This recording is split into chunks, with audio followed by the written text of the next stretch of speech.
Walang takot sa paghimay sa masalimuot na isyu ng bayan. 2x2. Humahataw na mga balita at impormasyon. 2x2. Ating damhin, ating lasapin ang hagupit na 2x2.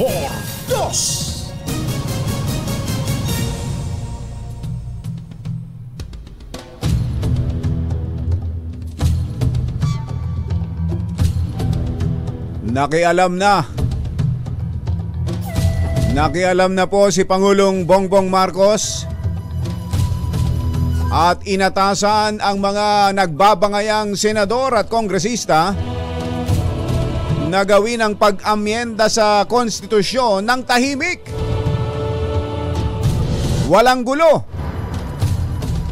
Sa harap ng magkakaiba at kanya-kanyang game plan kung paano babaguhin ang konstitusyon. Parang mga batang pinagsabihan ng Pangulo ang mga mambabatas na isang tabi ang kanilang mga sari-sariling opinyon sa issue ng Tchatcha upang matapos ng maayos ang kanilang trabaho para sa kapakinabangan ng mga mamamayan. Inulit din ng Pangulo na ang Senado ang mangunguna. Oba? Senado ang mangunguna sa paghimay sa konstitusyon na nakatutok lamang sa economic provisions upang maiayon ito sa globalized world at matulungan ang bansa na makaakit ng mas maraming foreign investors. Isyu ng bayan, katotohanan. 2x2. Pag maitim ang balak, magtago ka na. 2x2. Si Jerry at si Anthony, narito na.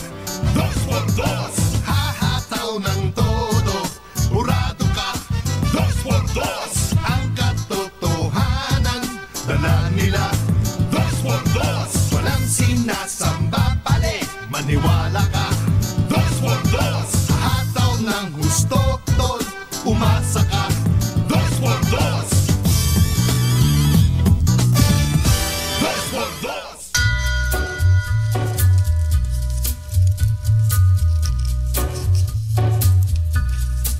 Hi. Take a little walk to the edge of Maganda morning. the track Lamig pa rin, lamig. where the vibe Lamig dito sa studio namin. Kaya naman pala, naka-16 ka. Ayos lang yan. Wag. No. Don't move. Ayos lang yan. Magandang umaga, bayan! Ito po si Jerry Baha. Humahabol si Anthony Taberna. Muli pong sumasa inyo ang 2x2 sa umagang ito ng Friday! Yuhuu! Kamusta kayo mga textmates, mga text partners, mga kapamilya, kapuso, kapatid, kabarkada, mga kapitbahay, ang mga estudyante natin? Uy! Nabalitaan nyo na ba? Narinig nyo na ba? Babaguhin na ulit ang ating school calendar. Ibabalik lang doon sa dati.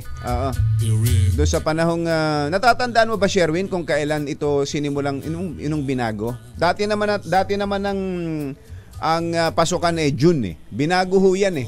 Dahil sa mga reklamong napakainit, nahihirapan ang mga estudyante kapag pinapapasok sa panahon ng tag-init. Kaya binago yan. Dati June ang opening ng classes na sa pinakamatagal na panahon. Ginawang September ba o August? August, oo. Binago. Ngayon, ibabalik na ulit. Ayan, oo. Nung pandemic lang ba ito? Pandemic, pero nataon lang sa pandemic, pero yun talaga yung mga issue noon dahil napakainit, nahihirapan ang mga estudyante. Ngayon ho, ibabalik. Unti-unting ibabalik. Nagpalabas na ho ng kautusan dyan ang Department of Education para maibalik na sa dati ang school calendar. Ayan, uunti-untiin. May mga bababawas ho na school days sa school year na ito para unti-unting maibalik. Ayan. Oo. Kasi nga masama ang loob ng may mga bagsak eh.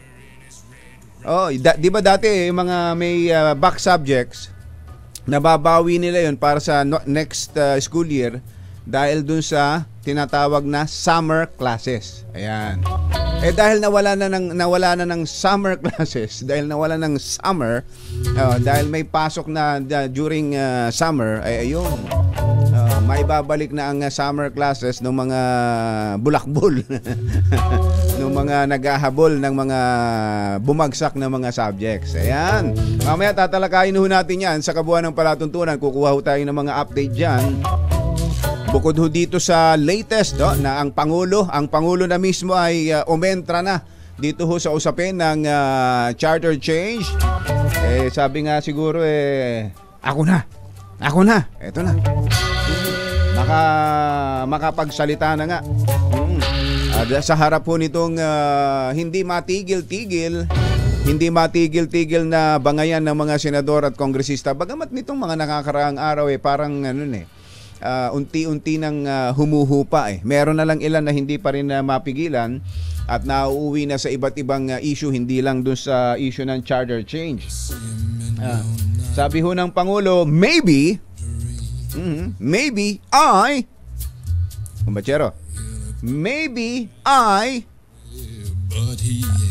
teka, wala pa pala. Pwedeng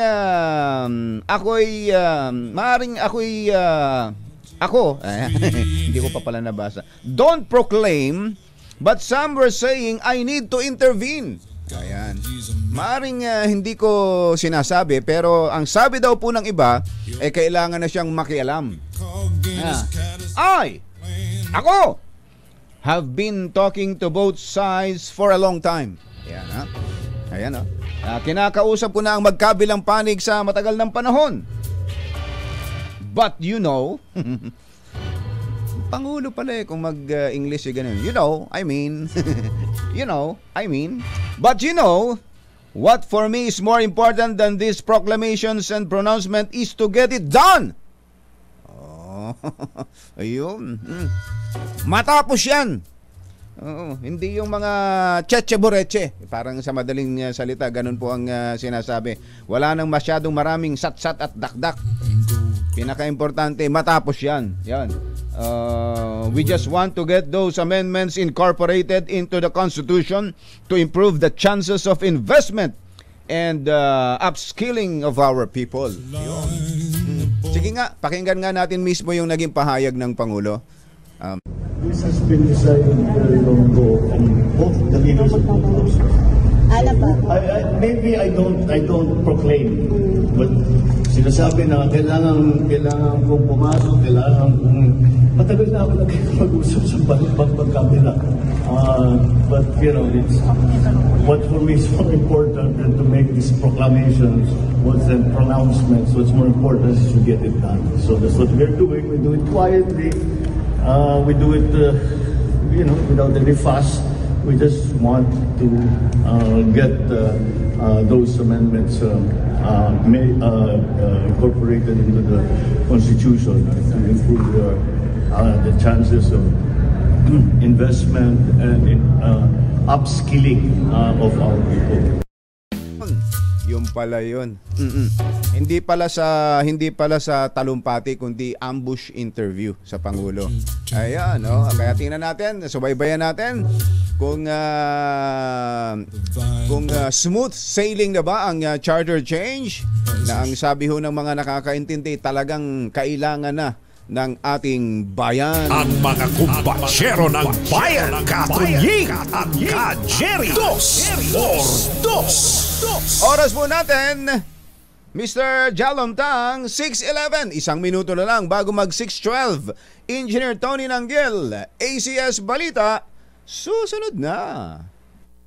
This time check is brought to you by ACS Manufacturing Corporation, ISO certified, maker of world-class quality Pride detergent. Kung ito'y tutugon sa sabpina ng Senado at ng Kongreso, pero ang tanong dyan bukod kay Pastor Apollo Kibuloy, ano na nangyari doon sa Sherwin, ano na update doon? Yung naunang inimbestigahang isang religious group daw na sabi ng iba'y kulto Diyan sa Surigao. Yung Socorro Bayanihan Inc. Nag-hearing din diyan ang Senado. Nakulong pa sa Senado yung si Senyor Aguila, di ba? Ano na nangyari doon? Wala na tayong naging update. Antindi rin ang mga aligasyon doon, antindi rin ang mga sumbong doon. At doon mga miyembro din mismo nagrereklamo na ipagmamatch, pero bago ipakasal ni Senyor Aguila, siya muna nauna. Andon may mga antitindi ng mga testimonya laban din doon. Ano na nangyari? Mamaya kukuha ho tayo ng balita diyan sa organisasyon na yan. Ang mga kumbatsero ng bayan, Katunying at Ka-Jerry, 2x2. Lumipad na raw si Senyor Aguila.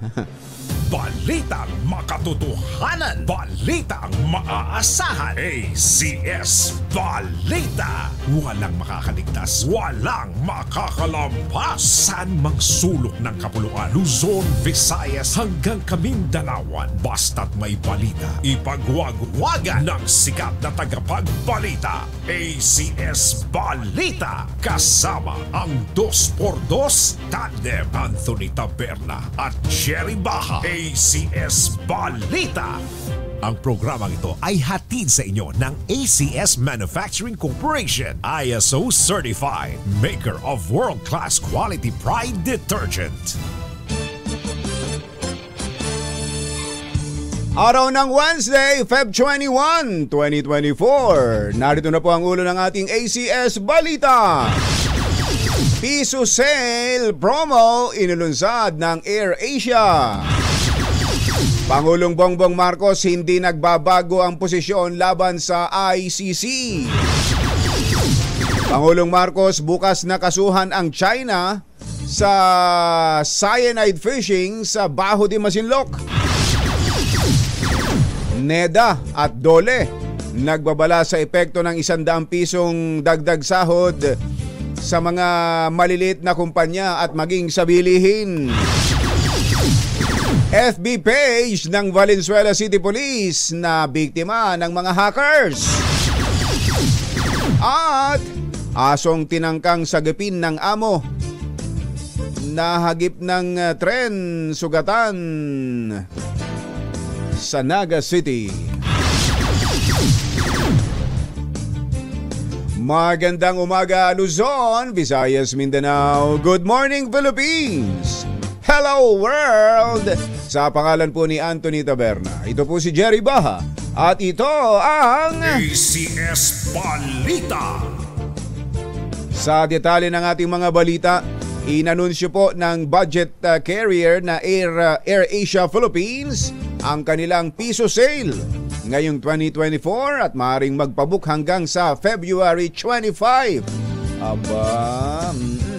So ngayon ay 21 hanggang linggo. Ayan. Marami kaya yan, Sherwin? Baka naman isa lang din yan. Sigurado ha? Sa Facebook ng nasabing budget airlines, nakasaad na mahigit sa 336,000 ang total seat na available sa kanilang piso sale. Na ang travel period ay mula September 1 hanggang June 16. September 1 ng taong ito hanggang June 16, 2025. Ang promo ay maaring i-avail sa domestic and international flights. Bahagi ito ng pagsisikap ng AirAsia na ibalik ang fleet nito sa mga antas bago ang pandemic sa gitna ng pagbawi ng air travel demand matapos ang COVID-19. Nanindigan si Pangulong Bongbong Marcos na hindi kikilalanin ang jurisdiksyon ng International Criminal Court o ICC sa Pilipinas. Ayon sa Pangulo, hindi nagbabago ang ang posisyon ng bansa sa investigasyon ng ICC sa Duterte War on Drugs dahil usapin ito ng jurisdiksyon at sovereignty. Alas 6:20 ang ating oras. Naimbag nga bigat kada kayo amin na po, wag rin kayon, gising na. Naalarma si Pangulong Bongbong Marcos sa umunoy cyanide fishing ng China at Vietnam sa Scarborough Shoal. Ayon sa Pangulo, bukas siyang magharap ng kaso kung may sapat na ebidensyang makakalap sa aligasyon. Kaya na, mga taga BIFAR, Bureau of Fisheries and Aquatic Resources, meron na ba ulit nag-follow up dito? May follow-up bang statement o announcement ang BIFAR? Sa kanila galing ito di ba? Sila ang nagsabi nito. May statement ang Coast Guard. Ang sabi hindi totoo. Tapos nakarating sa Pangulo. Siguro may nagtanong sa Pangulo, kaya ito naging sagot ng Pangulo. Kaya ito dapat sa lalong madaling panahon mag-usap na muna. Mag-usap na muna ang Coast Guard at ang BIFAR para magkalinawan. Meron nga ba at meron ba tayong ebidensya? May mga katunayan ba? May mga ebidensya pang gumamit nga ng cyanide ang China dyan sa West Philippine Sea. Alas 6:22 ang ating oras. May buntag kaninyong tanan mga Bisaya. Mata na pabutiha, gising na ba kayo? Tutol ang National Economic and Development Authority o NEDA sa panukalang 100 pesos legislated wage hike.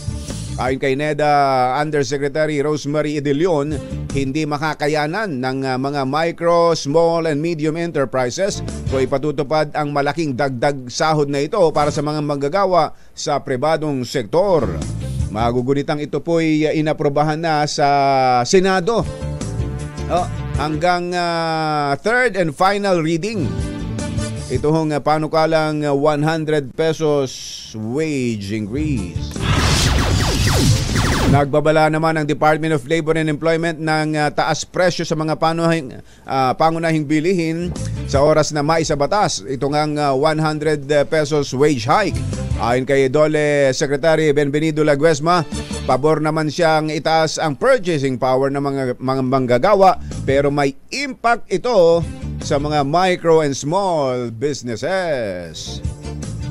ACS Balita. Alas 6:23 ang ating oras. Diyos Maraynaga sa Indugabos mga Bicolano. Mata na kamo, gising na. Hindi nakaligtas sa mga hackers ang FB page ng Valenzuela City Police. Ayon kay Police Colonel Salvador Destura, hepe ng Valenzuela PNP, pansamantala nilang gagamitin ang FB page ng Valenzuela LGU sa mga ilalabas nilang updates at mga panawagan hanggang sa ma-recover ang kanilang account. Ang tindi nitong mga hackers na ito, Ang hacking ay nagsimula noong Lunes ng gabi nang lumabas ang malalaswang video at latrato na ikinagulat ng mga followers at ng publiko. Antindi, Talagang parang nang-uurot parang nananadya ang mga hackers, FB page pa mismo ng pulis ang hinak. Sugatan ng isang 30 anyos na babae matapos sagipin ang kanyang aso mula sa paparating na tren sa Naga City sa Camarines Sur. Ayon kay Police Major Juvie Leonar, Station Commander ng Naga City Police, nagawa ng babae na mahila ang alagang aso mula sa Riles, ngunit nahagip naman ito ng paparating na tren. Naku po, ito pala yung tren. Sinabi ni Major Leonar na maswerte pa rin ang biktima dahil minor injuries lamang ang tinamo nito at kaagad namang naidala sa ospital ng kanyang ina.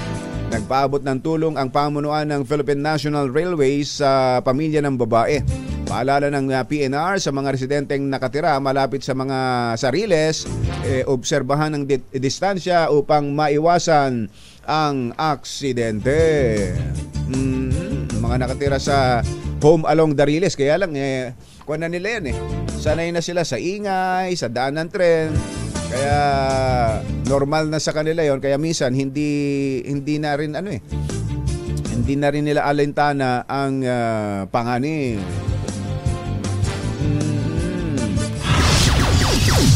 Susunod, ron palang update kay Pastor Apollo Kibuloy. Ano kaya yan?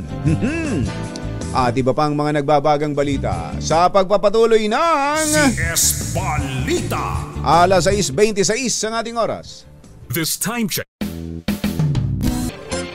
Walang balitang makakaligtas, walang balitang makakalampas, saan mang sulok ng kapuluan. ACS Balita! ACS Balita! Ang programang ito ay hatid sa inyo ng ACS Manufacturing Corporation, ISO Certified, maker ng world-class quality Pride detergent. Ay, hi! Maganda morning! Anong araw ba today, kumbachero? Today is Laundry Day, Friday! Yoo-hoo! At pag Laundry Day, all you need is Pride washing machine detergent. May triple stain away formula, kaya tatanggalang makapit, madikit, malupit na dumit man siya, kaya easy ang labada. Kaya pala mula noon hanggang ngayon, all you need is Pride. All you need is Pride. ACS. Kasama ang 2x2 tandem Anthony Taberna at Jerry Baha. ACS Balita. Alas 6:32 ang ating oras. Sandali lang, follow up nga natin itong ano na ba nangyari diyan sa ano po ang pangalan nun, Yuel? Bayanihan Socorro Bayanihan Inc. Itong kapihan. Yung mas kilala sa tawag na kapihan diyan sa Surigao na naging malaking issue bago pumasok itong issue kay Pastor Apollo Kibuloy. Socorro Bayanihan Services Inc. At nasalihan natin ang Task Force Kapihan si Mr. Edelito Sangco. Sir Edelito, magandang morning. Si Ka Jerry po ito. Yes, good morning, Kajiri. At Apo. sa lahat ng mga nakikinig sa programa. Natatandaan ko bago nakapagsagawa ng hearing dito ang Senado at bago lumaki ng gusto, kayo rin yung nakausap namin.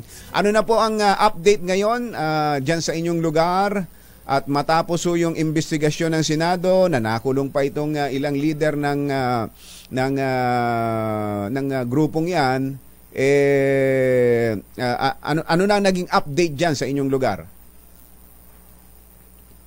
Ang update sa ngayon ay taliwas sa expectation ng marami. Ganon din ang expectation namin na pag ganon ang mangyari, ma-expose na sila at saka andun na sa NBI detention facility yung mga leaders. Ang expectation talaga ay paunti-unti na silang bababa yung mga members.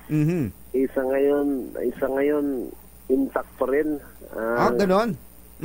Ganon, marami pa rin ang andon, yung kunti lang talaga ang bumaba. Yung kanilang unity andun pa rin. Ang loyalty nila sa kanilang leader, ganon pa rin. Oo, kaunti lang ho ang tumiwalag o umalis o bumaba ng bundok. Oo. Yes. May bilang ho kayo? May bilang kayo? Based on record, out of the 1,000, more than 1,000 families sila. Sa ngayon, ang pinaka-latest yata na record sa TSWD ay nasa more than 400 families pa since 2019, since nung bumaba sila nung umakyat sila 2019 until now, nasa 400 plus pa yung bumaba, so more than 1,500 plus pa ang andun sa taas. In fact, mula nung na-expose ito sa Senado at saka andun na sila sa presuhan sa detention facility. Nasa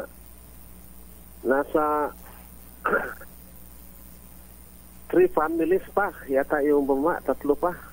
Tatlo lang, 3 pamilya lang. 3 pamilya lang. Oh, yeah. 3 pamilya lang ang bumaba. Sa kabila nung mga nabunyag sa hearing ng Senado. Oo.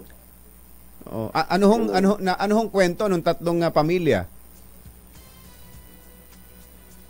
Pero pa rin ang sinabi nila na nalalaman na nila na naintindihan na nila kung ano ang bakit nangyari sa kanila. So parang nalinawan na sila, pero yung iba talaga, labas-masok na sila dito, pwede na silang bumaba dito sa Kabayanan, pwedeng bumalik kasi meron ng police outpost doon. Pero ganun pa rin ang kanilang pananampalataya, ang kanilang loyalty doon sa kanilang leader. Oo. Yes. So ayun lang ho pala ang nabago, na nagkaroon lang sila ng kalayaan mula sa dating hindi sila nakakalabas, nakakababa ng bundok. Ngayon malaya na silang pumunta ng bayan. Malaya na sila. Pero bumabalik pa rin. Oo. May maayos naman ho kalagayan nila. Saan kumukuha ng mga pagkain nila at pangangailangan? Gano'n pa rin, andun pa rin kasi meron naman silang mga taniman. Tinatanim. Taniman. At saka yung iba, dito na sila nagkuana kasi pwede na silang bumaba. So yung mga karpentero, yung mga laborers, pwede na silang magtrabaho. Pumasok na sa trabaho. Yes. Pero pagtapos ng trabaho, balik lang din doon sa taas. Balik na rin sa taas. Doon na talaga sila nakatira, ano? Oo. Yun doon na talaga kasi sinasabi nila na kahit daw kasi ongoing ngayon yung proseso sa pagkansela ng kanilang yung tenurial instrument ng lupa na tinitira nila. Sinasabi pa rin ng iba na kahit daw ikansela ay patuloy pa rin sila sa hindi sila alis. Paninirahan. Hindi daw sila. Pwede sigurong alis, pero lilipat daw sila ng ibang lugar. Ganun yung kanilang istorya ng iba. Pero ang iba naman, sinabi, marami din ang nagpadala ng mga feelers na pag talagang aaksyonan na nila ng gobyerno, at saka kung meron ng sigurado silang mapaglipatan kasi wala na silang mga bahay, so aalis na talaga sila. Yung iba, marami din ang sinabi na antayin nila ang aksyon ng gobyerno. Kaya nga patuloy ngayon ang ginagawang data gathering, inventory ng lahat ng ahensya ng gobyerno, particularly DSWD, yung DNR, at saka yung provincial government, at saka yung municipal government dito. In fact, ngayong Friday, February 23, meron kaming atinan na stakeholders conference doon sa Surigao City.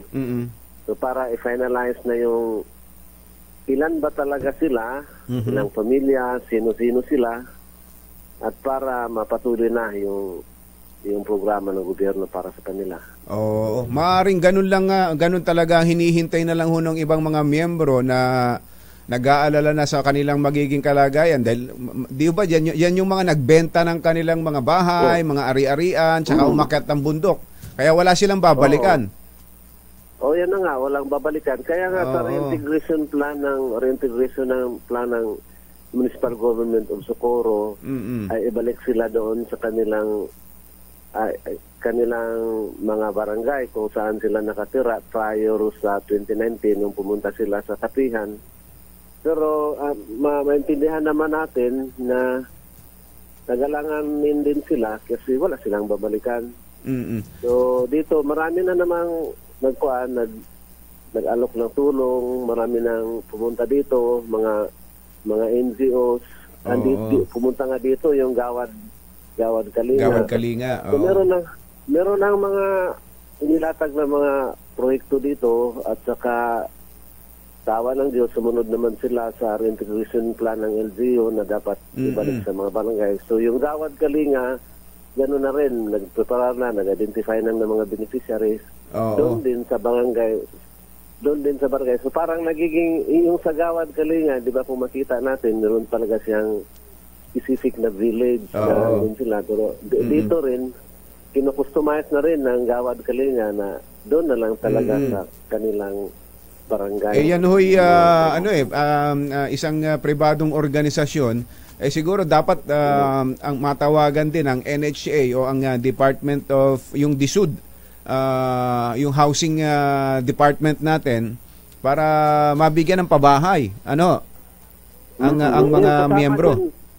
Kasama din ang DSUD sa ayun, very good. Agencies na nagkuhan na pag-coordinate sa LGU. Nasaan na ho ngayon yung mga leader tsaka lalo na si Senyor Aguila?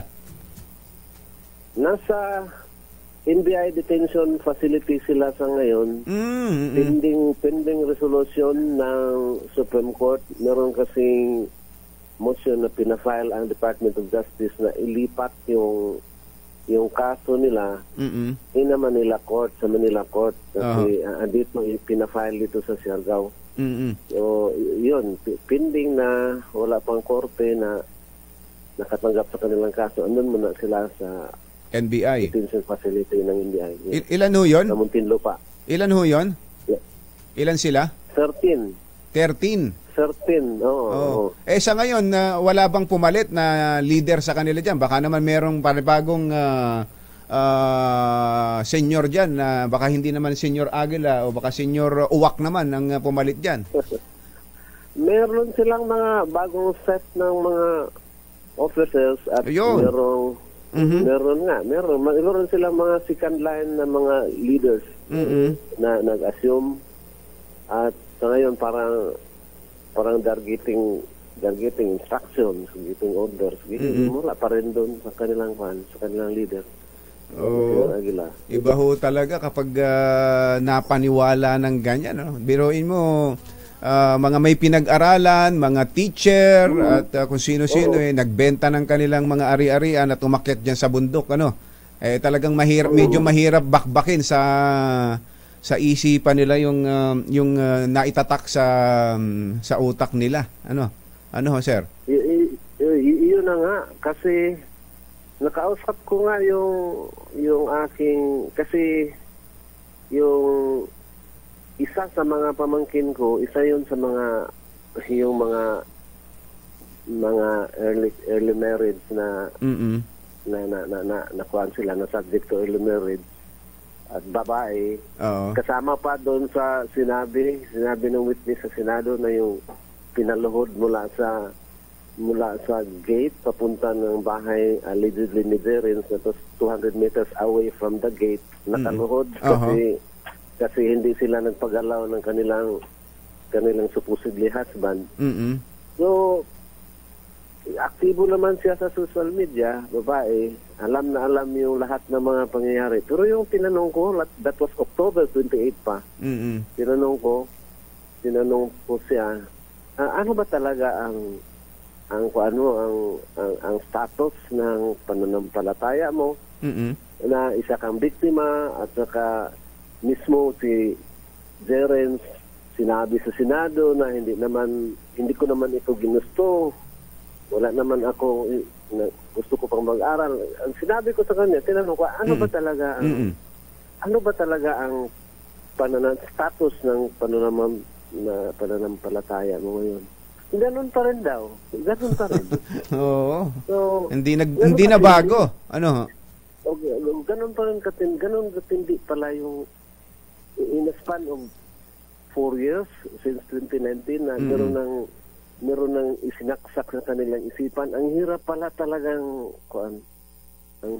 mahirap tanggalin bakbakin sa ulo nila yung ganung pagkaka-brainwash. Opo. Pero ang kainaman ay kumikilos ang gobyerno at tinutulungan yung mga biktima. Hindi ganun, mukhang hindi talaga ganun kadali na maibalik sa pwede nating itawag dyan. Ang hirap naman sabing ibalik sa tamang kaisipan. Sa dati ang mga taong yan dahil sa sila'y napaniwala. Okay. So Mr. Sangco, maraming salamat po sa update at from time to time makikibalita kami sa inyo. Yes, maraming salamat po Kajiri sa pagkakataong ito. Si Mr. Edelito Sangco ang spokesperson po ng Task Force Kapihan. Jerry Baha at Anthony Taberna sa 2x2 sa DZRH.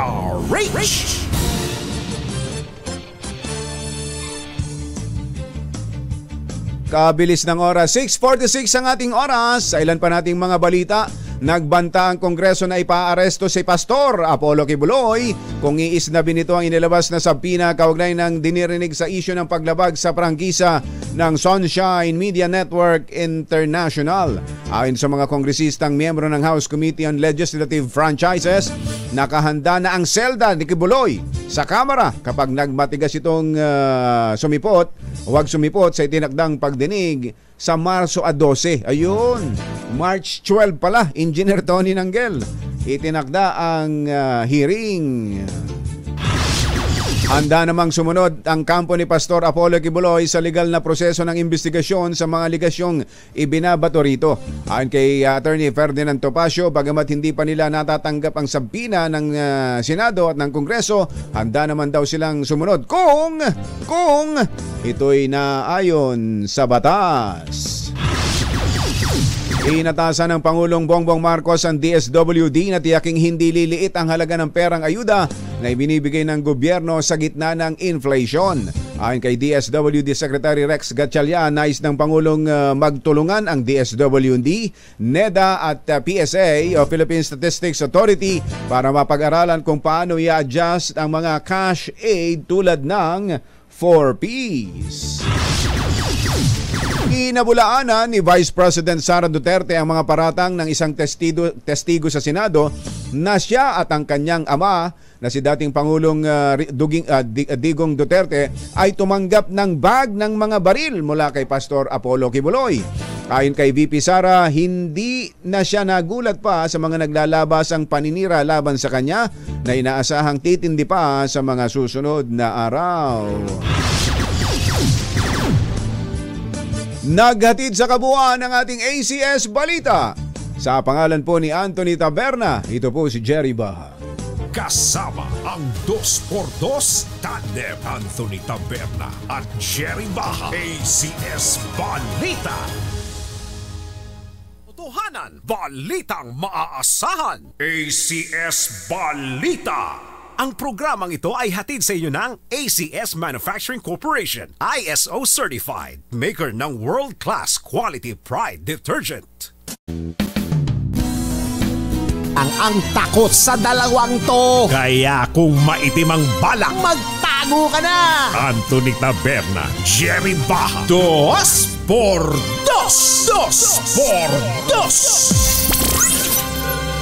Meron ho palang survey ang Okta Research tungkol ho dito sa International Criminal Court o ICC.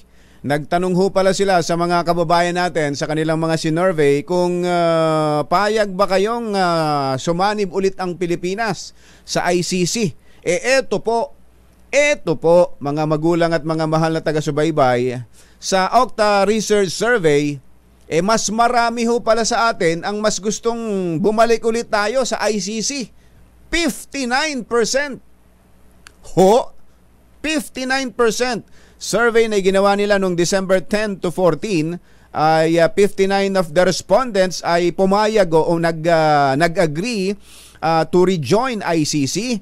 Meron hong 41% na nagsabing hindi na dapat. No, wag na tayong sumali-sali diyan.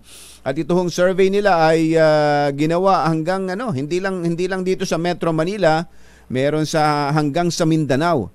Meron hong naunang survey diyan ang SWS at sa SWS ganun din.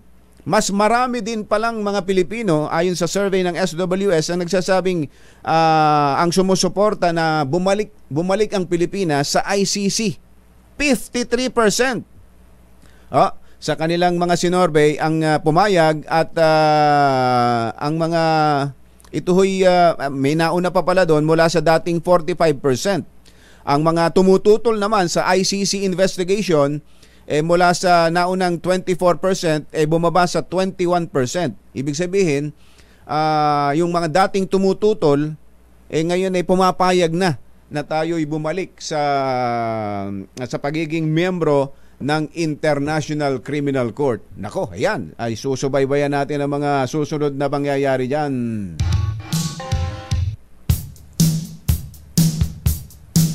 Hi!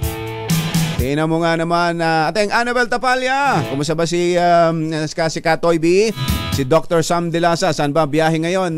Dr. Sam, kumusta ba mga buhok natin dyan? Kumusta ba si Dr. Romeo Bato? Ayan, Colonel Freddy Ergo, saan ba ride ngayon? Masambong Riders, papuntang Aklan, via Roro sa Mindoro. Aba, ingat sa biyahe Ride safe mga kababayan, mga riders. Si kabayang Rodel Castelo, magandang morning. Ayan, mamaya may follow-up po tayo dun sa mga Sumariosep, ang Red Cross. Tumulong ho dyan sa mga flood victims dyan sa Agusan. Tapos nagbigay ng mga pagkain. Parang sila pa nasisi, Yuel? Sila ba yung pagkain nila yung pinagbibintangang, naku, yan ang hirap sa pagtulong-tulong. Pero tingnan ho natin, kukuha tayo ng update dyan sa mga kababayan nating na biktima ng food poisoning, mga flood victims sa Agusan del Sur. Ang mga kumpasyero ng bayan, Katunying at Ka-Jerry, 2x2.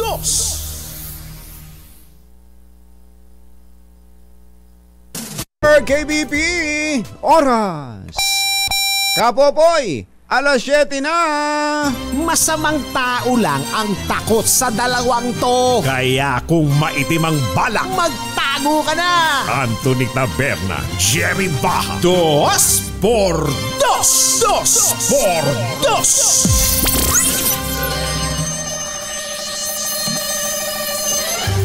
Kuha tayo ng update diyan sa nangyaring food poisoning.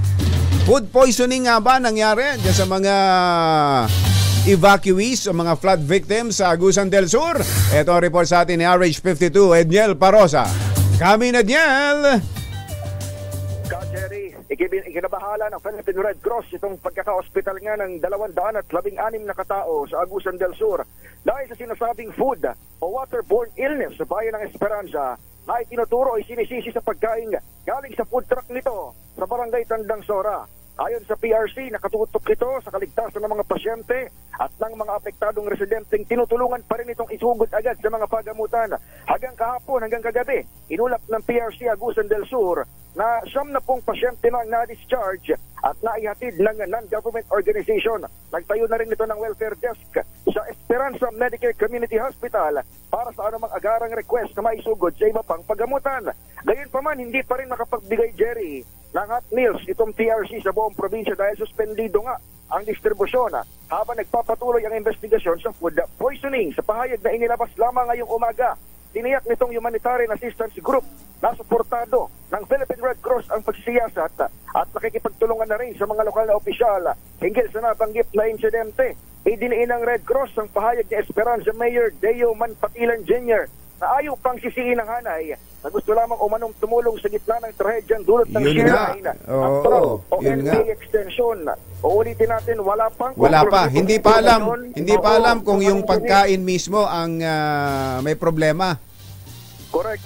Hindi pa alam kung yung pagkain mismo o isang uri ng waterborne illness. Dahil alam naman natin, Jerry, kapag ganitong mga trahedya, lalo na yung mga natural calamity, ang unang-unang napupuntir niya ng ganitong sakit, yung mga yung supply ng tubig. Tubig.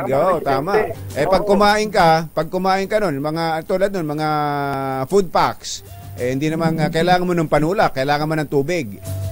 Correct, dahil tsaka hindi lang ito bahay. Landslide din itong area itong mga pinag-uusapan natin. Kaya yung supply nila ng tubig, apektado. Ang sinasabi ng Red Cross, handa silang, o nakikipagtulungan na sila at inaantay itong resulta ng investigasyon na ginagawa ngayon ng mga lokal. So, bali ilan lahat ang naapektuhan? Hanggang kagabi, Jerry, may 216. Hindi ba? 216? Yung siyam na po doon ay na-discharge na. Okay. Ayos. Magandang balita. Maraming salamat, Jerry. Back to you. Thank you, RH52, Edniel Parosa.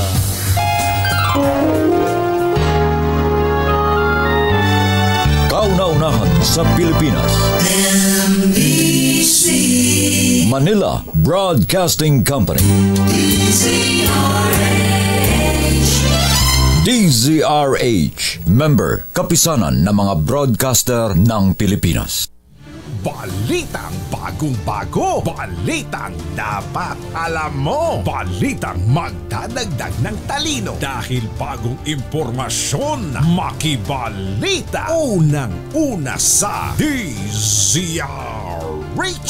Pangunahing balita kasama ang 2x2 tandem nina Anthony Taberna at Jerry Baha. Araw ng Wednesday, Feb 21, 2024. Narito na po ang ulo ng ating mga pangunahing balita. Bakasyon ng mga estudyante para sa school year 2023-2024, pinaaga ng DepEd. Sex video scandal ng dalawang empleyado ng City Hall, iniimbestigahan na ng Zamboanga City LGU. Bilang ng mga biktima ng food poisoning sa Agusan, umakyat na sa 216. Puwersa ng PNP at AFP nakaalerto sa posibleng retaliatory attacks ng Dawla Islamiyya sa Lanao del Sur. 3 suspect sa panlolob sa bahay ng isang Indonesian national sa Cavite.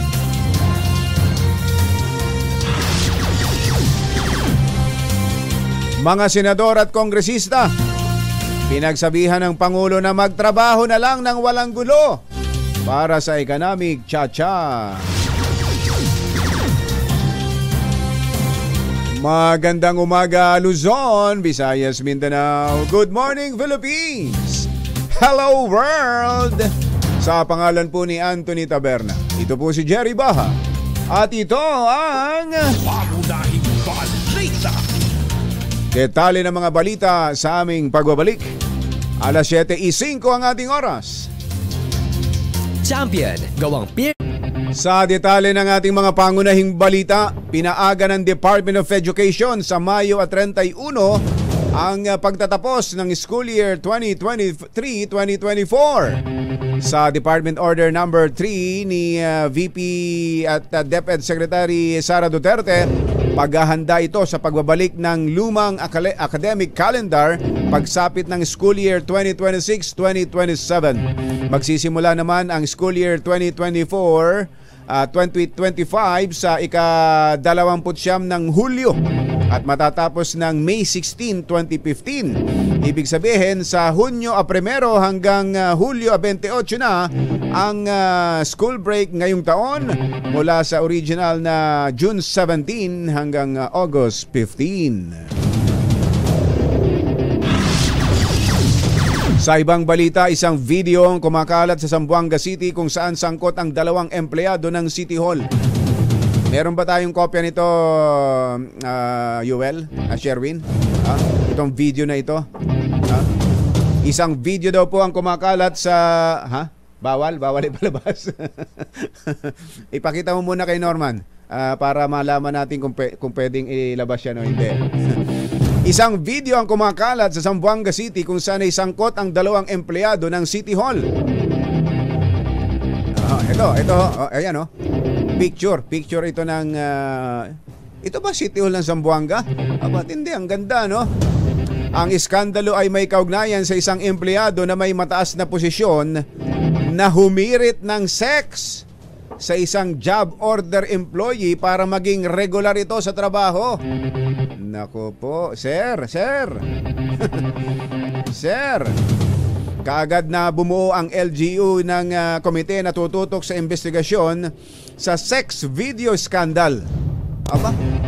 Merong panyayari talaga, hindi yung hindi yung inuutusan lang. Itinuturing ng Zamboanga LGU ang kaso na isang uri ng sexual harassment. Nanawagan si Councilor Lilibeth Nuno sa publiko na huwag nang i-share para hindi na kumalat ang nasabing video.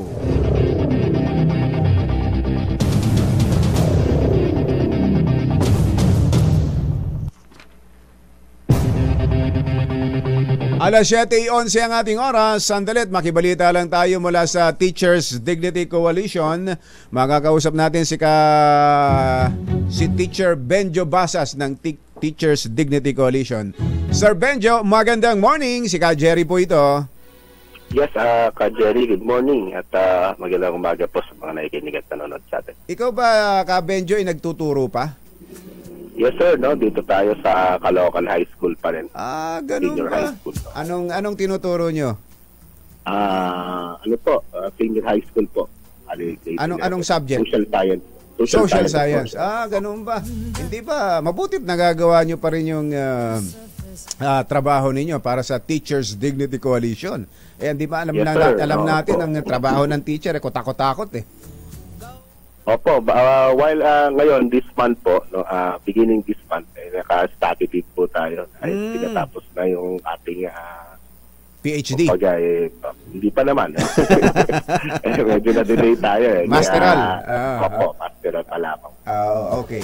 Eto, may ipinalabas ng order ang Department of Education. Ito ba'y nai-cascade na sa inyo? Itong yung pagbabalik natin sa lumang school calendar? Yes sir, no, at kasama naman po tayo sa mga isinagawang consultation ng Department of Education tungkol po dyan. Kaya naman appreciated natin yung paglabas na ito ng memo. At lahat dito ay na konsulta teachers, parents, students sa pagbabalik na ito. Kasi doon dating matagal naman nating school calendar, yung June ang pasukan. Pero nabago, may mga reklamo dati kasi sobrang init daw na ganito, kung kailan ba init, tsaka kung ano-ano mga dahilan, o kaya panahon ng tagulan, tsaka pinapapasok, ayun, kaya nabago. Bukod pa doon sa pandemic, di ba? Yun ang nangyari sa atin. Yes sir, no. Pero napiyasa talaga tayo ng pandemic no, kaya umusog tayo noong 2020 ay nag-open tayo ng October, noong 2021 ay September at noong 2022 ay August. Pero yung 2022-23 lang ang nagkaroon talaga tayo no nung face-to-face classes at yan natin naramdaman yan no nung April at May 2023 no, last year na sobrang init no, kaya medyo matras po yung ating even yung Day na kumbinse po talaga. So ngayon ang magiging bakasyon na talaga pag nai-implement na to, gradual yung pag-a-adjust Pag nakumpleto na yung adjustment, naayos na, balik tayo sa ang bakasyon ay yung Abril-Mayo. Yung iba kasi March pa lang nagtatapos na ng klase, pero April-May yun ang magiging talagang bakasyon. Yes sir, no. Babalik tayo doon sa kinasanayan natin. Oo. June to March yung pasukan, yung klase. Opo. So magkakaroon na rin ulit ng summer classes. 'Di ba? 'Di ba? Kaya naman nagkaroon ng summer classes, yung may mga back subjects dahil panahon nga ng bakasyon o summer, saka sila pumapasok. Yes sir, no. Kaya nga ngayon, alam mo, Ka Jerry, ang tawag na sa school break natin na hindi na summer break, no? Tawag na dyan end of school year break. USY break ang tawag doon yan. So babalik na ulit. Babalik na ulit doon. Opo, pero gradual yan. So, gaya ng sinabi ninyo, no, dahil nga ngayon, magsasara lang tayo May 31 Oo. No, May 31 lang tayo magsasara. No? Ibig sabihin, napaaga lang tayo ng at least 1 month mula sa original na June. Hindi kaya maapektuhan yung quality of education for this particular school year dahil mukhang mababawasan yung araw ng eskwela dahil sa adjustment. Opo, binilang naman po natin yan hindi naman din kasi almost nakuha natin yung 180 calendar days. 180 days, no? Kasi ang hinahabol lang naman ever since ang DepEd, yung non-negotiable na tinutukoy ay 180 days. Ngayon, medyo nagkulang tayo ng isa, no, 179 ano po, no. Ngayon ano, pero sa tingin natin ano, yun lamang naman kaya po naman. ay ano, no, kaya naman pong ma-catch up, no, biga nga. After all, galing naman tayo sa pandemic. At ito yung kailangan gawin dahil hindi naman ang lumabas, no, sa survey, no, at sa mga consultations, no. Gusto ng mga magulang, majority of them ay bumalik, no, tayo doon sa dati nating calendar. Doon sa issue ng ang mga estudyante, may klase, may panahon ng klase sa panahon ng tag-ulan. So, babalik tayo doon sa dati. Okay na, tatanggapin na lang natin yung dati na rin naman nating nakasanayan na mababawasan lagi ang school days dahil sa declaration of no classes dahil sa mga bagyo. Yes, Jerry, talaga ang mangyayari din. After all, meron naman tayong mga buffer, no? Kaya sinasabi ko kanina 180 days. Actually, wala naman talaga yun sa batas, no, yung 180 days to na yan. Ano? Pero yan ang ginawa ng DepEd ever since, no, bago pa man ang pamuno ng DepEd natin ngayon. Ano? Ibig sabihin, may mga sobra talaga itong araw dahil in anticipation dun sa mga local holidays, no, at suspension of classes due to inclement weather. Pero yung pangalan, ano, kasi hindi na rin ano, kumbaga unpredictable na rin, ano, yung weather natin. Totoo yun. Yung pinakamalalakas po at most destructive, no, ng mga bagyo na dumating sa atin ay dumating after July. Hindi naman talaga July. Towards the end of the year na, madalas nga mga ano na, yung last quarter. Doon pumapasok yung mga mas malalakas na bagyo. Yung sa record ng history natin, yung pinakamalalakas na bagyo talaga siguro parang 8 out of 10 ano ay beyond July po. After July. Kaya talaga nagbabago ang panahon. So dito happy ang lahat, Kabenjo, teachers, parents, students sa naging decision na ito. Well, we assume kasi kasama naman po sila, no, doon sa mga ginawa, no. For the first time nagkaroon ng malaking consultation ng DepEd. We were there, no. Nandun din yung samahan ng mga principals, andun din yung mga private schools, andun yung mga PTA, no. Ibig sabihin, ano po ito, no, widest consultation, no, ang ginawa ng DepEd rito. At talagang lumalabas sa consensus, and even yung alam mo yung binabagit natin kanina ng mga tag-ulan sa June at July, kasama yun sa kinonsider, no? Kahit ang Pag-asa po may comment, no? Kahit yung yung pag-aaral ng Philippine Normal University, no, yun yung isang mahusay po, no, na basis na ginawa ng DepEd rito tungkol sa impact, no, ng lahat-lahat. May kinalaman po dito. Okay. Kabenjo, maraming salamat. Magandang umaga. Yes, Sir Jerry. Magandang umaga rin. Ano? At mabuhay po kayo. Si Sir Benjo Basas ng Teachers Dignity Coalition. Mga nangunguna at mga bagong balita sa DZRH. Pangunahing balita.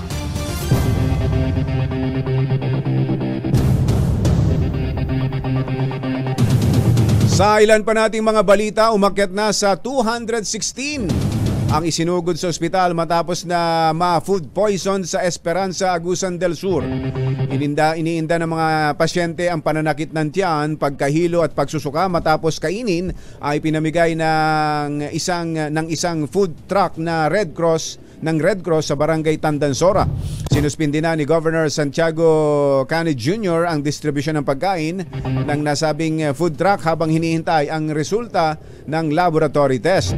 Kinumpirma rin ng PRC na sinuspindi nila ang kanilang hot meal program para sa mga bakwit habang nagpapatuloy ang investigasyon.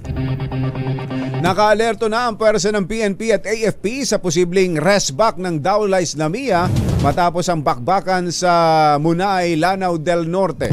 Ayon kay Brigadier General Alan Nobleza, Director ng Pro-BARM, todo bantay ang mga sundalo at pulis sa Lanao del Sur sa posibleng pagpasok ng mga terorista. 3 terorista ang nasawi sa engkwentro sa Barangay Ramain habang 6 na sundalo naman ang nalagas sa panig ng pamahalaan.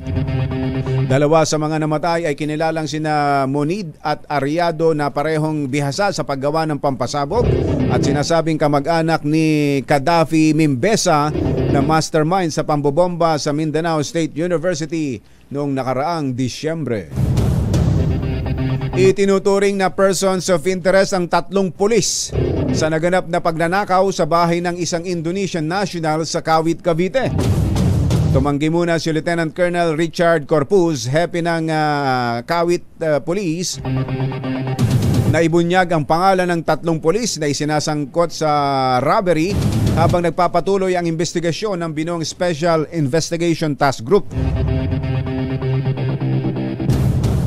Batay sa report, 3 pulis ang kabilang sa 7 armadong lalaki na nanloob sa bahay ng Indonesian national na si Fendi Aprianto, supervisor ng Pogo sa barangay Magdalo, Kawit, noong hapon ng Pebrero 13. Natuklasan lang ang pagkakasangkot ng 3 pulis sa backtracking investigation at sa tulong ng video footages ng CCTV camera sa lugar. Natukoy din na ang ginamit na getaway vehicle ay ang getaway vehicle ay yung 3 pulis na ito ang humiram sa may-ari ng sasakyan. Naku po, inang. Alas 7:22 ang ating oras, nagtataka si Pangulong Bongbong Marcos kung bakit napakaingay pa rin ng mga politiko ukol sa isinusulong na charter change.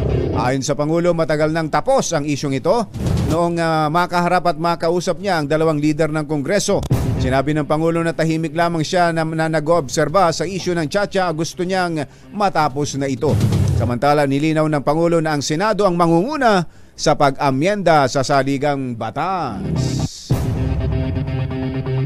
Susunod! Sino itong sikat na aktor at gwapitong singer na kapwa si Lahis? Ang ganon? Magjowa na pala ngayon? OMG! Si ano? Di ba't yung tatay niya eh? Ay, naku. Alamin yan at iba pang mga nagbabagang balita sa pagpapatuloy ng Pangunahing balita. Alas 7:23. Mga nangunguna at mga bagong balita sa DZRH. Pangunahing balita. 7:27. Tuloy ang mga pangunahing balita. Isang barangay chairman ang itinumba ng hindi pa kilalang suspect sa barangay Panay Norte, Magsingal, Ilocos Sur. Ang biktimang si Lawrence Guillen, 65 taong gulang, barangay chairman ng barangay Poblasyon, ay lula ng kulay itim na Yamaha motorcycle nang lapitan ng suspect na nakamotorsiklo rin at pinagbabaril. Naisugod pa sa ospital si Guillen, ngunit dead on arrival ito sa dami ng tama ng bala sa iba't ibang bahagi ng katawan. Blanco pa ang pulisya sa motibo kung sino ang nasa likod ng krimen. 4 na paaralan naman sa San Pedro, Laguna ang sabay-sabay na binulabog ng bomb threat na ipinadala sa social media ng isang nagpakilalang Vamir Muhammad. Ayon sa San Pedro Police, alas 8 ng umaga kahapon nang matanggap nilang report tungkol sa bomb threats na ipinadala sa FB pages ng mga paaralan. Kabilang sa paaralan na tinukoy ay ang Pasita 1 Elementary School, Landayan Elementary School, Pasita National High School at Chrysanthemum Elementary School sa barangay Pasita 1. Agad namang sinuspindi ang klase sa nabanggit na mga eskwelahan habang mabilis na nag-inspeksyon ang anti-bomb squad pero walang nakitang anumang pampasabog. Patay ang isang motorcycle rider matapos sumalpok sa isang kotse sa barangay De La Paz, Pasig City. Patay sa ulat ng mga otoridad, sumalpok ang humaharurot na motorsiklo sa isang gray Toyota Avanza na paliko sa kanyang direksyon. Naku po, ayan o. Ayan o, tindi o. Sa lakas ng pagkakabangga, tumila po ng driver ng motorsiklo at tumila po ng rider at bumagsak sa ibabaw ng Avanza at namatay on the spot. Magpapakalat naman ng mga undercover police ang Quezon City Police District upang matiyak ang seguridad at magbantay sa aktibidad ng ika-38 anibersaryo ng EDSA People Power Revolution. Ayon kay QCPD Director Redrico Maranan, ang hindi mag-uuniforme ang ilan sa mga pulis. Paglilinaw ni General Maranan, wala namang seryosong banta sa naturang araw, ngunit nais lang na matiyak ng mga pulis na hindi makakahalo sa publiko ang mga individual na nais lamang na makapanggulo. Kabilang sa aktibidad sa Feb 25 ay ang wreath-laying ceremony na gaganapin sa EDSA People Power Monument at sa EDSA Shrine. Sa ibang balita, hinimok ng Federation of Free Workers ang Kamara na agad aprubahan ang counterpart bill ng 100 pesos legislated wage hike na ipinasa ng Senado. Ayon sa Pangulo nitong si Sunny Matula, makikipagdialogo sila sa mga kongresista sa pangunguna ni House Speaker Martin Romualdez. Nasa committee level pa rin kasi anya ng Kamara ang counterpart bill ng aumento sa sahod ng mga manggagawa. Inirekomenda ni Matula na i-consolidate na lang ng House ang iba't ibang panukalang batas na may kinalaman sa wage increase. Nakahanda na ang Kamara na arestuhin si Pastor Apollo Kibuloy. Ito ay kung iisnabin din ni Kibuloy ang inisyong sabina ng kapulungan dahil sa hindi pagsipot sa mga pagdinig. Sa pangunguna ng Committee on Legislative Franchises, iniimbestigahan ng Kamara ang mga umano'y paglabag ng SMNI sa kanilang prangkisa. Matatandaang si Kibuloy ang tumatayong honorary chairman ng SMNI. Itinalaga na bilang miyembro ng Pag-ibig Fund Board of Trustees si Finance Secretary Ralph Recto. Pangungunahan ni Department of Human Settlements and Urban Development Secretary at Chairman of the Board Rizalino Aguzar ang pagtatalaga kay Recto at Maria Lourdes Doria Velarde. Ayon kay Aguzar, malaking tulong si Recto sa kanila na makamit ang plano ni Pangulong Bongbong Marcos na makapagbigay ng affordable home financing sa mga Pilipino sa pamamagitan ng Pambansang Pabahay sa Pilipino Program.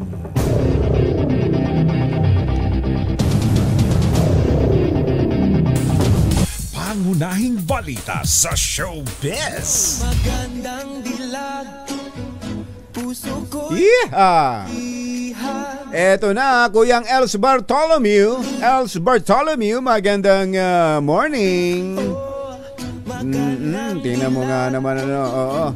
At si Ka Zosimo Gasmin Jr. Ayan, binabati ng sinere.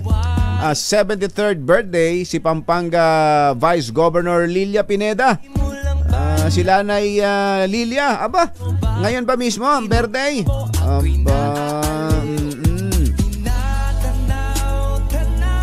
Nanay Lilia, happy birthday. Wala ba tayo dyan? Sabi ni ka Jerry Labasan. Nako. Hindi ko mabasa, Jelle. Wag na.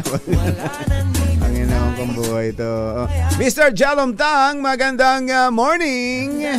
Kumusta ba dyan sa Intercon Laboratory? Ang mga maagang nagpapa-check up, mga naka-fasting para sa kanilang blood test at urine test. Eto na, isa raw sumisikat na aktor at gwapong bagets na singer ang nababalitang sila na ngayon. Talagang usong-uso na ito, ano? Aha. Pero siya ba yun? Alamin nga natin. Ikaw na nga magkwento. Ihahatid sa atin ang ating showbiz legend, Morley Alinio. Magandang morning, Morley!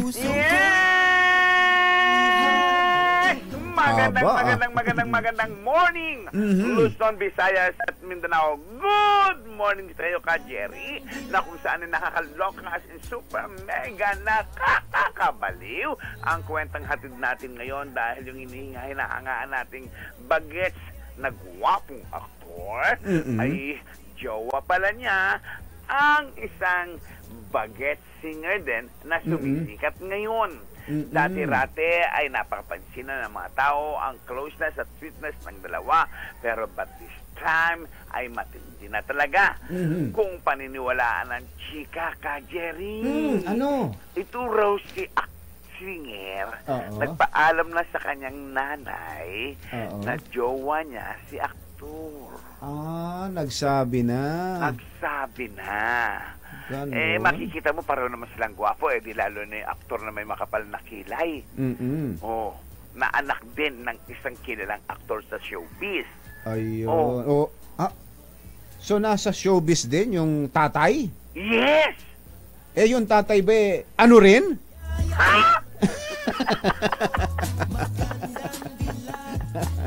Yun na nga.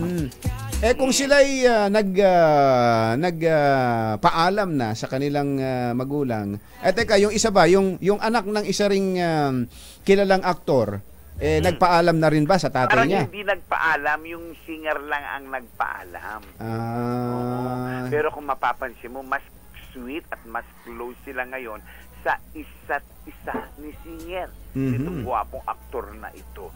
Marami ang nanghihinayang bakit daw bading ang gwapong aktor, ang gwapong-gwapo pero wala tayong magagawa. Talagang ganon, no? Talagang ganon. Kapag bading ka forever. Since birth ba yung ganyan? O dahil lang sa environment? Sa akin, since birth to, kaya lang hindi ko mailantad nun, syempre, baka latiguhin ka na naman ng tatay mo, kutsero. Nakaranas ka ba ng ganon? Ay, oo. Kasi nung mga panahon namin. Talaga, nung araw, ganon talaga ginagawa. Binibiti ng patiwarek. Nalatigo ako eh. Talaga? Pero wala pa rin nangyari. Ay, wala. Sumisigaw talaga ako ng Dana! Ganon. Ang naturang... Napapailing na lang sa'yo si Norman eh. Ay, Lili Roy Vivar, ang galing mo. Nadali mo kaagad? Nahulaan mo kaagad?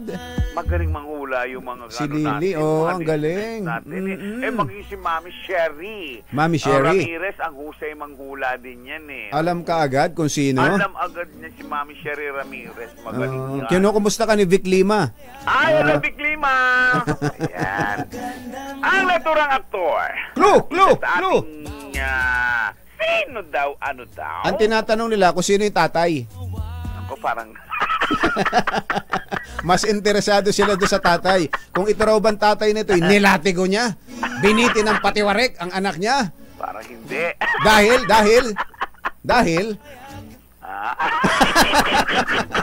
Alam mo, Jerry, isang araw talagang ihimas talaga tayo sa restaurant. Yan ang ating DZRH Showbiz Atas News. Ito po ang inyong RH47, Morley Alinio. Tuloy-tuloy sa pagbabalita, tuloy-tuloy sa serbisyo. Sama-sama tayo, Pilipino. Babu! Mayroong magagaling manghula. Nahuhulaan nila dahil dun sa ama. Father Luigi Caborloto School in Amadeo, Cavite celebrating 30 years of foundation. Good luck daw kay grade 2 students, sa mga grade 2 students on your dance performance. Ayan, kay sabi ni Liam Di Maala. Ayan. Ayos. Pangunahing balita sa sports. Sa sports, nagpasaklolo na kay Pangulong Bongbong Marcos ang Philippine Sports Commission para resolbahin ang issue sa World Anti-Doping Agency o WAD o WADA. Ayon kay PSC Chairman Richard Bankman, magigipagpulong sila kay BBM sa Biyernes. Una nang pinalagan ng Philippine National Anti-Doping Agency ang umano'y hindi pagsunod ng bansa sa International Standard for Code Compliance ng WADA. Ipinasa ng WADA ang bola sa Court of Arbitration for Sport para desisyonan ang posibleng parusa sa Pilipinas. Pangunahing balita sa kalusugan.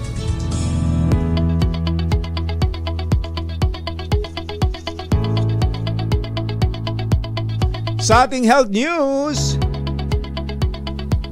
Ikinaalarma ng mga scientist ang pagkalat ng zombie deer disease sa pangambang madali rin nito ang mga tao. Zombie deer disease. Kinumpirma ng mga eksperto ang unang kaso ng infection sa Yellowstone. Uy!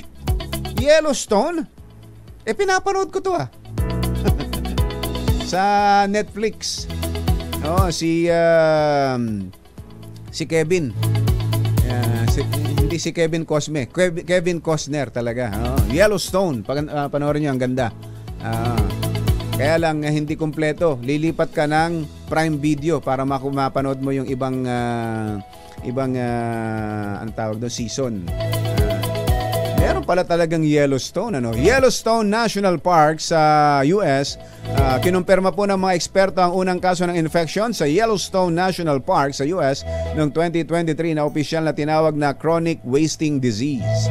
Sa ngayon, 33 estado na sa buong Amerika nakapagtala ng kaso ng sakit. Sa mga gayon din sa USA ay 33 states na raw po. Gayon din sa Canada, sa Norway at South Korea.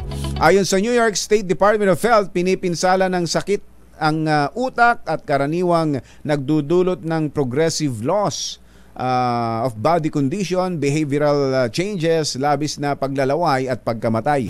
100% umanong fatal ang nasabing zombie deer disease. Walang lunas o wala rin bakuna. Hindi Sabi ng mga siyentista, maaaring mahawa sa sakit ang tao sa pamamagitan ng pagkain ng infected Venetian, bagamat wala pang kumpirmadong human case sa ngayon. Yan, mga kumakain dyan ng tapang usa. Nako, mag-iingat-ingat kayo, meron palang ganire. Balita sa ibayong dagat, 25 katao ang patay habang 8 ang sugatan sa malawakang landslide sa probinsya ng Nuristan, Afghanistan. Ay, ano ba yun? Ano ba yung napindot ko na yun? Ayan, Ayon sa Disaster Management Ministry, bunsod ang trahedya ng matinding snowfall sa lugar. Aba, antindi. Ayan nga pala, antindi nga pala ng snow. Sa Afghanistan, 25 ang patay. Snow. Mahigit sa 20 kabahayan ang nawasak sa Nakre Village matapos matabunan ng magkahanong lupa at snow at mga durog na bato. Una nang sinabi ng United Nations na kabilang sa pinaka-vulnerable sa climate change ang Afghanistan na nasa 2 taon nang nasa panahon ng tagtuyot. Naghatid po ng kabuuan ng ating mga pangunahing balita. Sa pangalan po ni Anthony Taberna, ito po si Jerry Baha.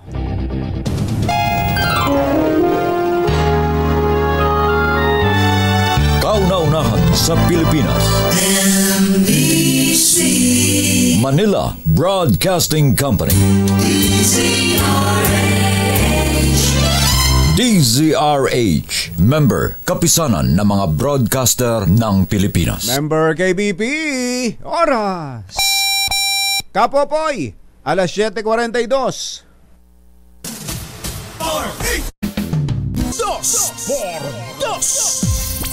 Ay nga pala doon sa mga mahihilig mag-picture-picture dyan.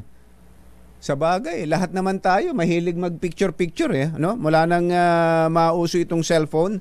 Dati, kailangan bumili ka pa ng camera. Ngayon, lahat na lang, bawat kilos, nagpipicture. Yung kagustuhan natin magpicture na yan, gusto nyo bang magkapera pa? Umarangkada na po itong Pagcor Photo Contest 2024.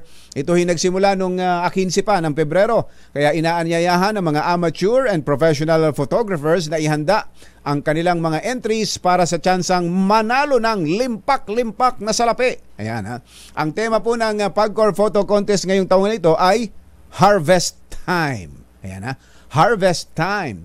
Upang ipakita ang sipag, husay, at pagsisikap ng mga magsasaka, mangingisda at mga nasa sektor ng agrikultura tungo sa masaganang ani, hindi lamang para sa kanilang pamilya, kundi para sa sambayan ng Pilipino. Ayon po kay PAGCOR Chair Al Tenco, isa sa mga highlights ng 2024 photo contest ay ang bagong drone category. Aba, para sa mga larawang kuha mula sa himpapawid gamit ang drone.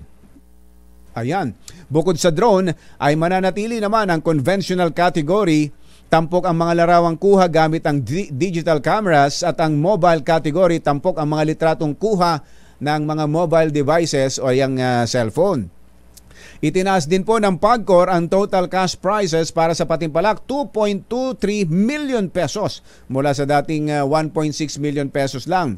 Ang 8 mananalo sa conventional category ay makatatanggap ng 100,000 pesos each. Samantalang ang 50,000 piso naman ang matatanggap ng 16 na mananalo sa mobile at drone categories. Ibinaba din ng PAGCOR ang age requirement para sa mga nais lang lumahok from 18 years old ay pwede nang sumali kahit 16 years old pa lang. Ayan ha. Ang lahat ng entries ay kailangang kuha mula August nung nakaraang taon 2023 hanggang July 2024. Ayan, marami pang pagkakataon, mahaba-haba pang tsansa. Lalo na ngayong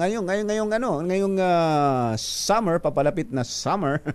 Oo, at papalapit na Holy Week. Mayroong tsansang pagpunta sa mga probinsya ay makakuha ng mga pang-entry. Tatanggapin po ng PAGCOR ang mga entries sa pamamagitan ng PAGCOR website gamit ang link na www.pagcor.ph /photocon 2024 simula Feb 15. Ayan, tumatanggap na pala sila simula pa nung 15. Para sa kompletong detalye, silipin lang ang PAGCOR Photography Contest 2024 subsite na matatagpuan sa www.pagcor.ph.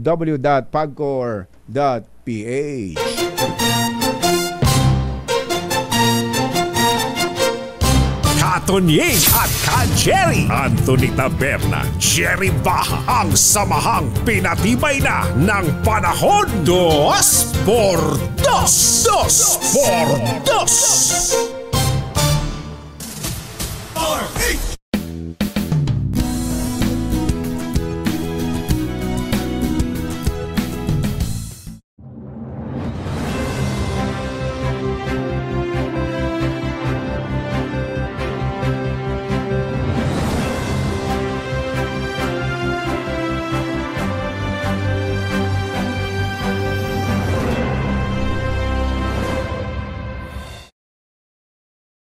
Mga pampaswerte ngayong 2024 ayon sa Feng Shui, alamin.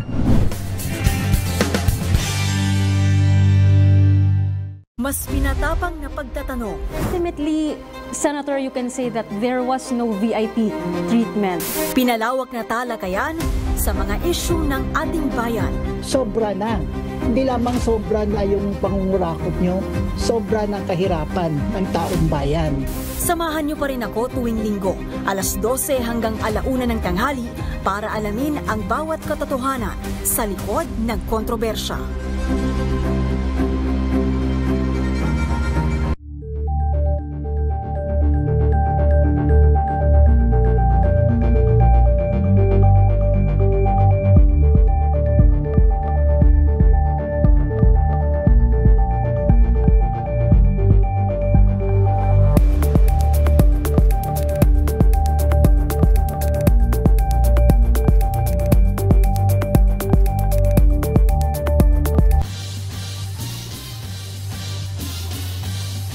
Okay na yun. Okay na. Teka. Nandyan sa... Naku, nagkaka-traffic dan daw sa Arpapa. Bakit? Ano meron? RH23, Edwin Duque. Kami na Edwin. Jerry, hanggang sa mga oras ito, mga pakatina. Mga kababayan. Nakarasta na mabigat na dalo ng trafiko alert ba? Itong Rizal Avenue.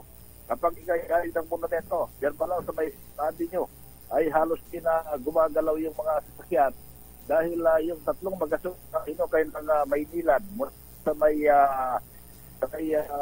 Port Avenue hanggang bago mag-Arpapa. Yan ay nagdulot ng pagsisikip yung halos kalahati lane ng buong kalsada ay nag-uunahan yung mga sumikip, ano? Ano ba daw ginagawa diyan? May kinukumpine ang Maynilad, Edwin?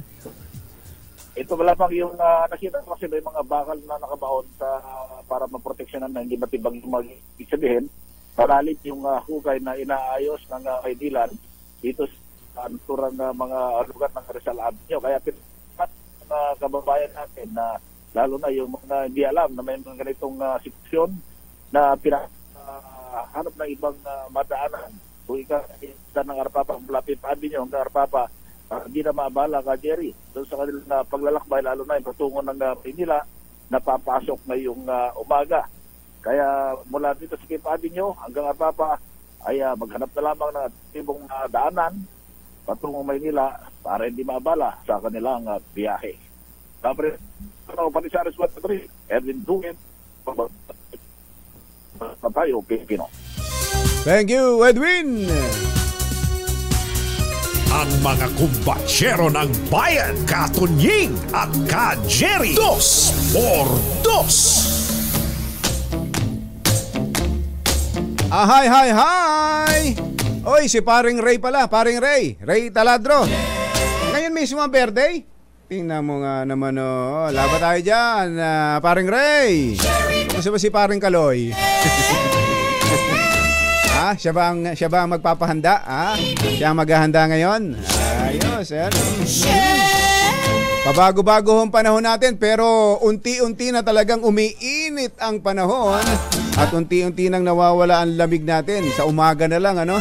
Kaya baka may mga kailangan na rin baguhin sa inyong mga bahay. Tulad ng mga bubong. Buti na lang may bubong na maasahan. Gawa sa state-of-the-art technology. May aluminum na, may pintura pa. May gawa na rin sa pre-painted tile span. Kaya para sa eleganteng bubong na matibay na makulay pa, mag-cherry loom, pre-painted ka na. Yan, Kuyang Elmer Ngo, magandang morning. Ganon din kay Kuyang Romel Sitin. Kumusta ba dyan sa ASEA? Ayun, naku, palita ko fully book na. Wala nang malugaran ngayon para sa Holy Week. Totoo ba yon? Baka naman meron pa. Ay, Kuya Romel, nandito na ang all-new Cherry Tiggo 5X Pro Hybrid.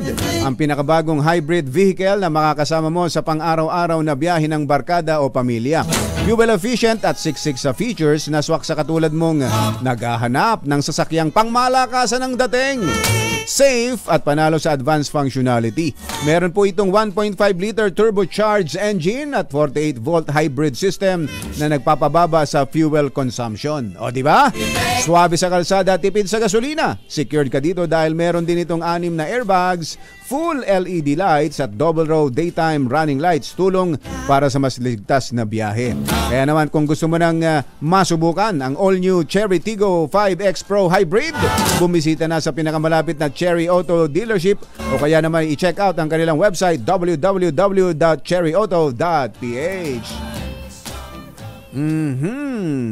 Jerry Baha at Anthony Taberna sa 2x2 sa DZRH.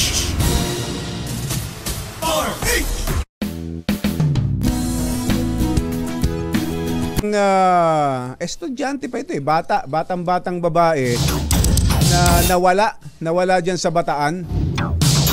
Mga dalawang environmentalist na pagkaripas ng ilang araw ay sumulpot at ipinresenta ng AFP ng NTF-ELCAC. Pero habang ipinipresenta, biglang sinabing sila raw ay dinukot ng militar. Habang ipinipresenta, naisahan dito ang AFP.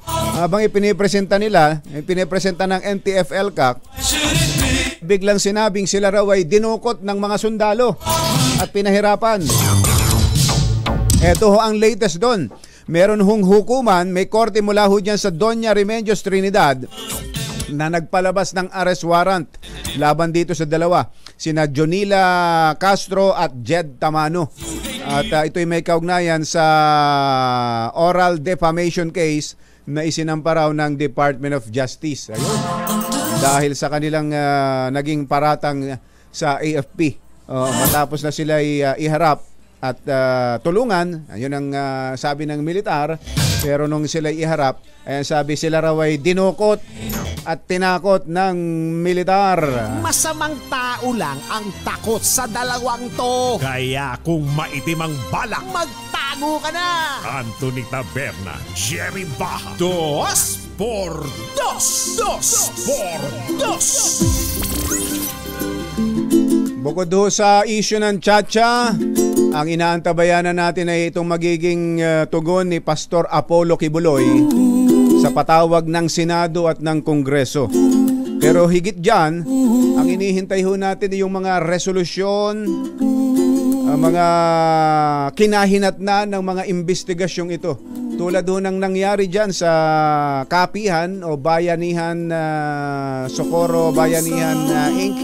na kung saan ay napakatindi rin ng mga aligasyong binitawan ng mga paratang na ibinigay ng mga testimonya ng mga witnesses ng mga biktima na nagpakilalang mga leader ng mga nagpapakilalang relihiyon na ito. Pero yung hanggang ngayon, sabi kanina nung nakausap natin si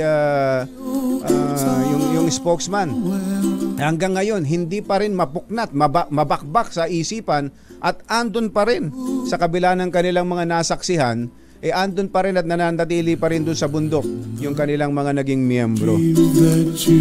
Ay, nako naman buhay. Tayo ho kasing mga Pilipino ay makadiyos mga Kristiyano, naniniwala sa Diyos. Kaya't kailangan ho talaga naman natin ng relihiyon para ho sa ating sarili, para sa ating kaligtasan. Pero kapag ang inyong relihiyon sinasabihan na kayong ibenta nyo ang inyong mga bahay, at pag naibenta na ninyo, ibigay ninyo sa amin ang pinagbentahan at sama-sama nating gastusin. Pag ang relihiyon ninyo ay nagsasabing akin na ang anak mo, aasawahin ko. Ayan. Kapag ang inyong mga leader nanggagahasa ng mga bata, nanggagahasa ng lalaki, mag-isip-isip naman kayo. At higit sa lahat, kung kayo ngay umanib sa isang relihiyon na hindi naman nabago ang inyong pagkatao, sa pakiramdam nyo hindi naman kayo naging mabuting tao, abay mag-isip-isip din kayo. Dahil para saan ba yung relihiyon na yan? Kung hindi niya nagawang mabuting tao ka, dalawa lang yan. Maaring ikaw ang may problema o yung relihiyon na sinasalihan mong yan. Sa pangalan po ni Anthony Taberna, ito po si Jerry Baha. Hanggang sa susunod na hambalos at hagupit ng 2x2, Damdaming Bayan. Susunod na. I like the dark.